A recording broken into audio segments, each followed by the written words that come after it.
So hello and welcome to Birmingham. Welcome to this edition of Life at 2.3 miles an hour, and more specifically, welcome to this latest episode of Canal Hunter. Gas Street Basin is a vibrant centre of canal life. It is and always has remained full of fascinating old working boats, and it's always a place worth coming to visit. Gas Street Basin, sitting at the very end of the old Birmingham Canal, is an ideal place to start this story. Out to the north, there were the coalfields of West Bromwich, and Birmingham was a city in need of fuel. And rather than rely on pack horses trails, they decided to build a canal in 1769.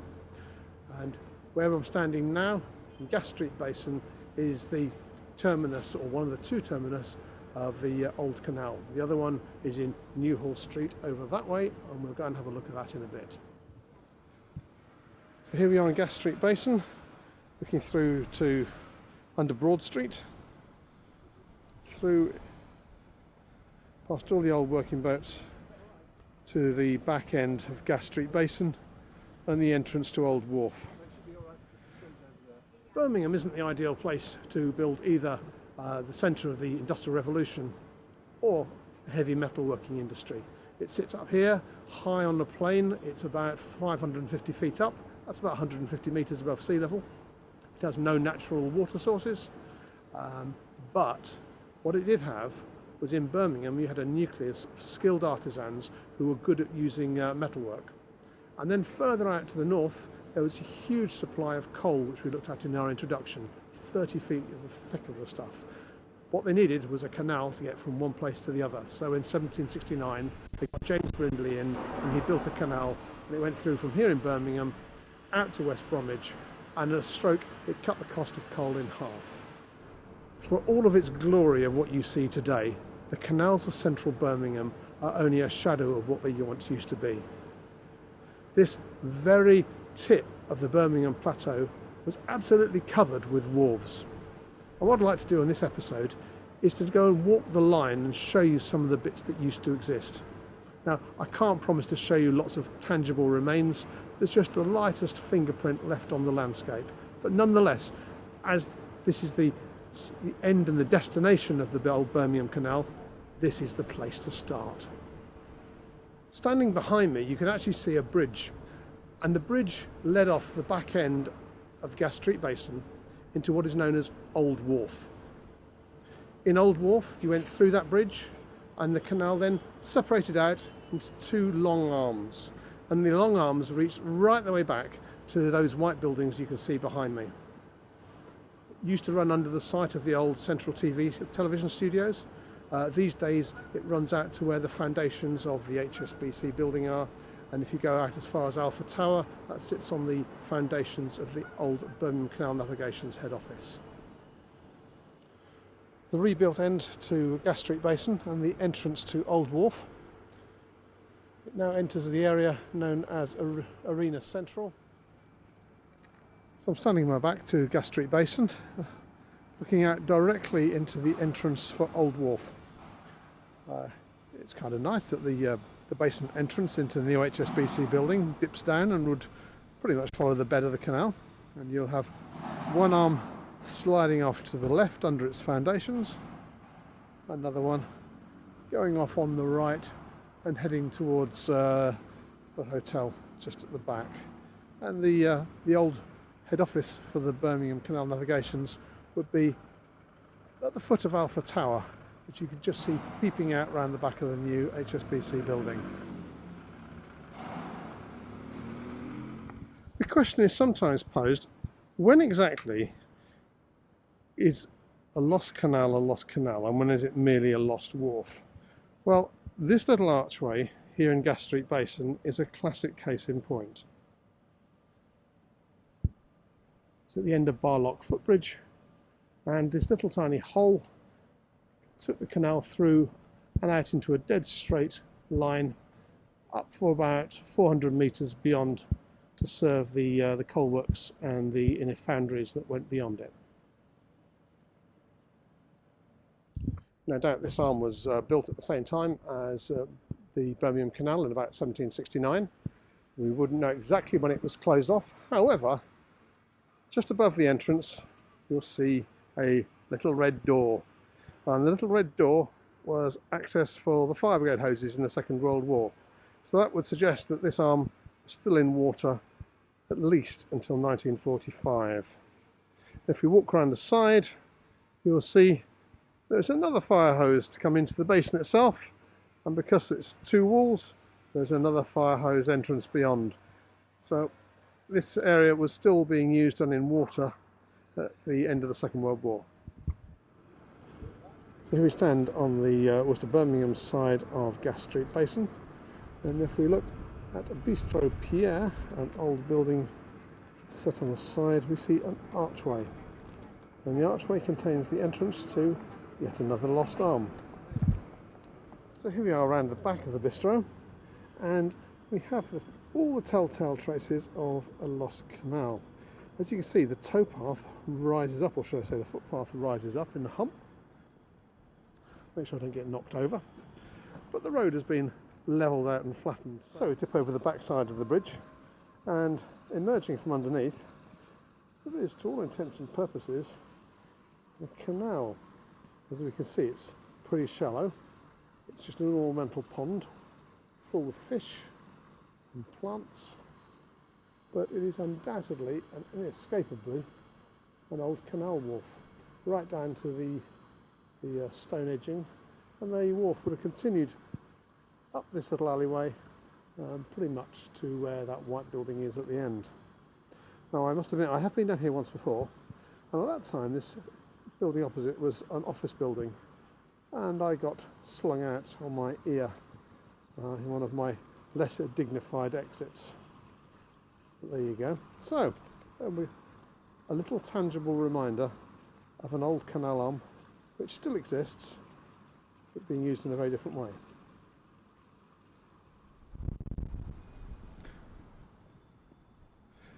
Here we are at Cambrian Wharf, one of the twin finishing points for the old Birmingham Canal, and as you can see, the line of the canal continues on into the modern day moorings next to the Flapper pub, and to the left there is the top of the Farmers Bridge locks, where the canal, the Birmingham Fazeley Canal, starts its long descent away from the Birmingham level plateau. So the Newhall Branch continued on beyond the end of Cambrian Wharf, and that's what we're going to go and explore. As we look back into Cambrian Wharf, you can almost feel the line of the canal coming underneath my feet, and if I gradually turn ourselves around, looking down the first couple of locks of the Farmers Bridge flight, we're heading down the pathway here, and this pathway is a fair reflection of where the old Newhall Branch used to go. Here we are at the end of the blocks of flats, and as you can see, the line of the Newhall Branch was sticking tightly to the Birmingham level contour, as it was hugging the very end of the contour. And if we walk just across here,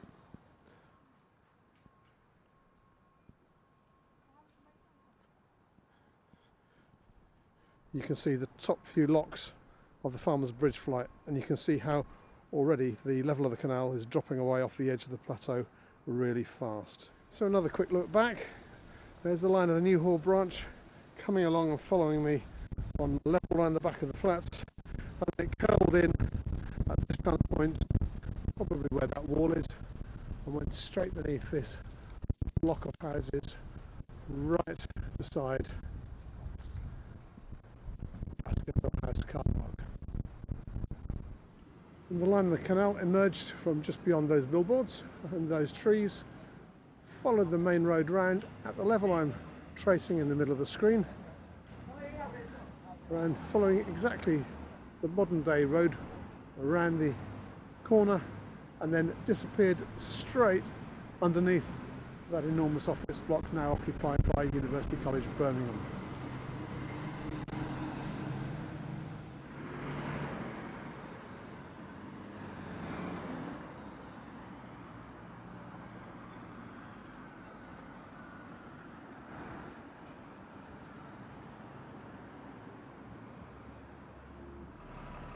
The So we find ourselves in Newhall Street, end of the line for the canal, end of the line for this punt. As you can see, Newhall Street dips down very dramatically, that drops down to the Farmers Bridge locks, and the canal terminus was embedded underneath the office block to my left. If I just turn around and scoot over here a little bit, if you'll excuse the wobbles, and we look away down the modern Great Charles Street, you'll see how, excuse the bus, there's all getting in the way, you can see how Great Charles Street drops its way around down to St Chad's, and we really have come to the absolute end of the Birmingham plateau. The canal could go no further. So when the land stopped, the canal stopped, and here they built the wharves for the coal and the ironworks and all the other accoutrements of the Industrial Revolution. Now, the story of the Newhall branch wouldn't be complete. I didn't share its little secret.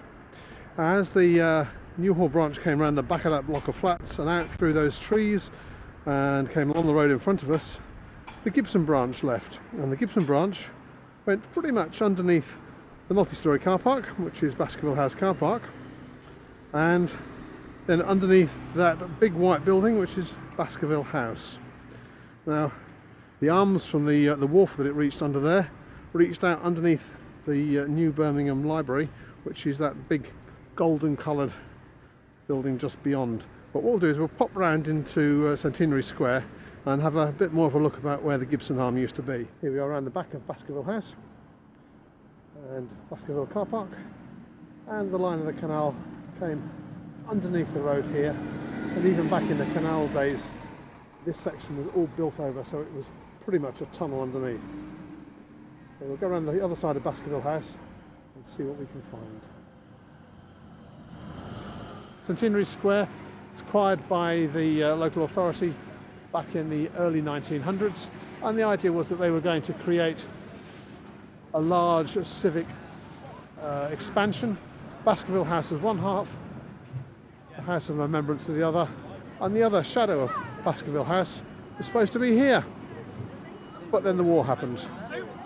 This is actually inside the Hall of Memory. It's not a building I've ever actually been in before. It's quite stunning. As I say, it maintains the memory of the fallen of the people of Birmingham during the First World War. Inside is quite amazing, really. If you look up at the roof, it's got a very Romanish type top to it, and it's quite reminiscent of the Pantheon in Rome.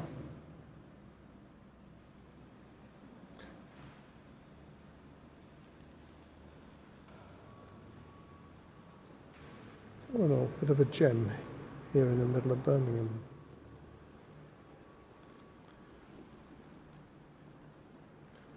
If we just go up here to the central piece, you can see the books with the lists of the names of the dead.